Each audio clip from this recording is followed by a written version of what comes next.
ආයුබෝවන්. ඉතින් අද අපි මේ විග්‍රහයෙන් කතා කරන්න යන්නේ කොලජන් ගැන. දැන් මේ කොලජන් කියන වචනේ ඇහුන ගමන්ම මතක් වෙන්නේ ගොඩක් වෙලාවට හරිම ගණන් නිෂ්පාදන, එහෙම නැත්නම් එකිනෙකට පරස්පර පැටලිලි සහගත තොරතුරු නේද?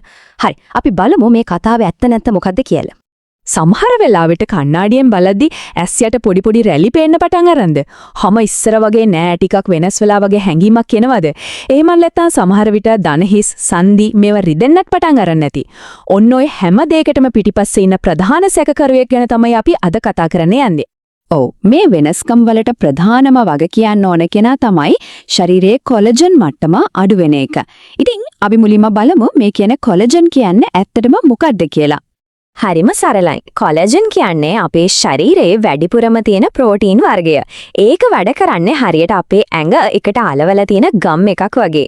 හිතන්න සම, අස්ථි, මාංශ පේශි මේ හැම දෙයක්ම එකට බැඳලා තියන්නේ, එකට තියාගන්නේ මේ කොලජන් කියන ගම් එකෙන්.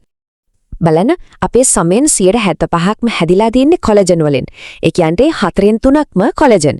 ඉතින් තරුණ නිරෝගී පෙනුමක් තියාගන්න කොලජන් කොයිතරම් අත්‍යවශ්‍යද කියලා මේකෙම හිතා ගන්න පුළුවන්. හැබැයි ඉතින් ප්‍රශ්නේ පටන් ගන්න මෙතනින්. වයස අවුරුදු 25 විතර පහ වුණාට පස්සේ ශරීරයේ ස්වභාවිකවම කොලජන් හදන එක ටිකින් ටික අඩු වෙන්න පටන් ගන්නවා. විශේෂයෙන්ම කාන්තාවන්ට ආර්තව හරණයෙන් පස්සේ මේකේ බලපෑම ගොඩක් වැඩියෙන් දැනෙනවා. අරහම ඇල්ල වැටෙනවා කියන්නේ ඒකට ප්‍රධාන හේතුවක් තමයි මේක. හරි. දැන් අපි එමු ගොඩක් දෙනෙක්ට තියෙන ලොකුම ප්‍රශ්නෙට, ලොකුම විවාදයට. මේ කොලජන් අතිරේකය කියන්නේ සප්ලිමන්ට්ස් ඇත්තටම වැඩ කරනවද? නැත්නම් මේක නිකන් සල්ලි නාස්තියක් විතරද? හොඳයි. බලන්න ඉස්සර විද්‍යාඥයෝ අතර තිබ්බ මතයක් තමයි කොලජන් බිව්වට ඒක බඩේදී දිරවලා ඇමයිනෝ ඇසිඩ් බවට පත් වෙනවා. ඒක නිසා කෙලින්ම සමට යන්න විදිහක් නැහැ කියලා. ඒත් දැන් අලුත් සෛනික පර්යේෂණ වලින් ඒ කතාව සම්පූර්ණයෙන්ම වෙනස් වෙලා. දැන් හොයාගෙන තියෙනවා හයිඩ්‍රොලයිස්ඩ් කොලජන් පෙප්ටයිඩ් කියලා විශේෂ වර්ගයක් කෙලින්ම ලේවලට උරාගෙන සමටයි සංදිවලටයි යනවා කියලා. ඇත්තටම මේක නිකන් කතාවක් නෙවෙයි. එක දිගට සති 12ක් හයිඩ්‍රොලයිස්ඩ් කොලජන් පාවිච්චි කරපු අයගේ සමේ තෙතමනය වැඩි වෙලා රැලි අඩු වෙලා තියෙන බව විද්‍යාත්මකවම තහවුරු කරලා තියෙනවා. ඒ කියන්නේ මේක දැන් ඔප්පු කරපු දෙයක්. දැන් මේ පෙප්ටයිඩ් කියන වචනේ හරිව වැදගත්. මෙහෙම හිතමුකෝ. පෙප්ටයිඩ් කියන්නේ කොලජන් වලටත් වඩා පොඩි කුඩා කෑලි. මේ පොඩි කෑලි ශරීරයට ගියාම ඒවයින් අපේ ශරීරයට සංඥාවක් දෙනවා. හරි, තව කොලජන් හදන්න ඕනේ කියලා. ඒක නිසා තමයි කොලජන් පෙප්ටයිඩ් කියලා ලේබල් එකේ තියෙන නිෂ්පාදනයක් තෝරගන්න එක වඩාත් ඵලදායී වෙන්නේ.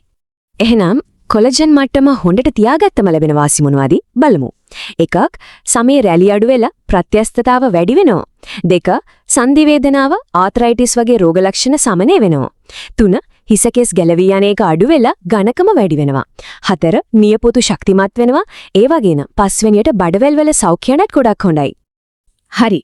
දැන් අපි බලමු කොහොමද බුද්ධිමත්ව තීරීමක් කරන්න කියලා. සල්ලි නිකරුණේ නාස්ති නොකර නිවැරදි තීරණයක් ගන්නෙ කොහොමද? ඒක අතිරේකයක් ගන්නකොට වෙන්නත් පුළුවන්. එහෙම නැත්නම් අපි ඒ කෑම වේල හදා ගන්නකොට වෙන්නත් පුළුවන්.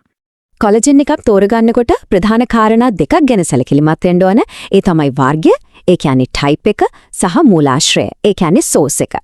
දැන් සමටයි කොණ්ඩටයි නම් ටයිප් 1 සහ 3 තමයි වඩාත්ම හොඳ. හැබැයි සංදි වේදනා වගේ දෙයකට නම් ටයිප් 2 තමයි සුදුසු වෙන්නේ. මූලාශ්‍රය ගැන බැලුවොත් මාළු වලින් ගන්න මැරින් කොලජන් සමට ඉක්මනට උරා ගන්නවා. හරක්ගෙන් ගන්න බොවයින් කොලජන් සංදි වලට වඩා හොඳයි කියලා සැලකෙනවා. ඉතින් මොනම කොලජන් අතිරේකයක් තෝරගත්තත් මේ කරුණු දෙක ගැන අනිවාර්යයෙන්ම බලන්න ඕනේ. පළවෙනි එක ලේබල් එකේ හයිඩ්‍රොලයිස්ඩ් හරි පෙප්ටයිඩ්ස් හරි කියලා සඳහන් වෙනවද කියන එක. දෙවෙනි එක තමයි ඒකට විටමින් C එකතු කරලාද කියන එක. මේක නම් කීයටවත් අමතක කරන්න එපා. විටමින් C නැතුව ශරීරයට කොලජන් පාවිච්චි කරන්න බෑ. ඉතින් ගන්න අතිරේකයේ විටමින් C නැත්නම් කිසිම ප්‍රශ්නයක් නැහැ. ඒක දෙහි ජූස් වීදුරුවක් හරි, දොරන් ජූස් වීදුරුවක් හරි එක බොන්න. ඒක හරිම සරල හැබැයි අතිශයින්ම වැදගත් දෙයක්. හොඳයි. සප්ලිමන්ට්ස් වලට වියදම් කරන්න අකමැති නම්, එහෙම නැත්නම් බැරි නම් කිසිම ප්‍රශ්නයක් නැහැ. ස්වභාවික ආහාර වලින්ම ශරීරයේ කොලජන් හදන්න එක උත්තේජනය කරන්න පුළුවන්. කටු තඹපු සුප්, ඒ කියන්නේ බෝන් බ්‍රොත් තමයි හොඳම ස්වභාවික මූලාශ්‍රය. ඊට අමතරව බිත්තර සුදු මදය, සමත් එක්කම කන මාළු, පලා වර්ග, විටමින් C බහුල පළතුරු සහ සෝයා, බෝංචි වගේ දේවලුත් ගොඩක් උදව් වෙනවා. හරි. අපි මෙච්චර වෙලා කතා කළේ කොලජන් හදාගන්න උදව් වෙන දේවල් ගැනනේ. දැන් අපි බලමු කොලජන් විනාශ කරන සතුරුව කවුද කියලා. මොකද මේ දේවල් කරනවා නම් කොච්චර හොඳ කොලජන් ගත්තත් ඒකෙන් වැඩක් නැති වෙන්න පුළුවන්. අංක 1 සතුරා තමයි සීනි. ඕනෑවට වඩා සීනි කෑවම ඒ සීනි අණු ගිහින් කොලජන් වල ඇලෙනවා. එතකොට කොලජන් වල තියෙන නම්‍යශීලී බල නැති වෙලා ඒක දෘಢ වෙනවා, හරියට කැඩෙන සුළු වෙනවා වගේ. මේකට තමයි ග්ලයිකේෂන් කියලා කියන්නේ. කෙටියෙන්ම කිව්වොත් සීනි කොලජන් වලට හානි කරනවා. දෙවනි සතුරා තමයි ඕනෑවට වඩා හිරු එළියට නිරාවරණය වෙන එක. හිරුගේ පාළ ජම්බුල කිරණ, ඒ කියන්නේ UV කිරණ, ශරීරයේ කොලජන් තන්තු කෙලින්ම කඩලා දානවා. තුන්වෙනි සතුරා දුම්පානයා. දුම්පානය කියන්නේත් කොලාජන් වලට දැඩි හානියක් කරන සම ඉක්මනින් වයසට යවන ප්‍රධානම සාධකයක්. සහ හතරවෙනි සතුරා ප්‍රමාණවත් නිින්දක් නොලැබීම. අපි නිදා ගන්නකොට තමයි ශරීරය අලුත් වැඩියා වෙන්නේ. ඉතින් නිදි වරනකොට කොලජන් අලුත් වැඩියා කිරීමේ ක්‍රියාවලියටත් ඒකින් බාධා වෙනවා. හොනයි.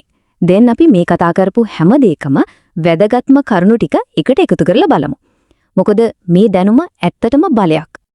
ඉතින් අපි තේරුම් ගන්න ඕනේ කොලජන් කියන්නේ එක රැයකින් ප්‍රතිඵල දෙන මොකක් හරි මැජික් එකක් නෙවෙයි. හැබැයි බුද්ධිමත්ව හරි අතිරේකේ තෝරගන්න එක, එහෙම නැත්නම් ස්වභාවික ආහාර වේල හරහා ඒකට සහයෝගී දෙන විදිය අවබෝධ කරගන්න එකෙන් සෞඛ්‍යයටයි පෙනුමටයි ඇත්තටම ලොකු වෙනසක් ඇති කරන්න පුළුවන්. ඉතින් අවසාන වශයෙන් මේ ප්‍රශ්නේ ගැන පොඩ්ඩක් හිතලා බලන්න. තමන්ගේ ජීවන රටාව ඇත්තටම තමන්ගේ ශරීරයේ තියෙන කොලජන් ආරක්ෂා කරන එකක්ද? එහෙම නැත්නම් ඒක විනාශ කරන එකක්ද?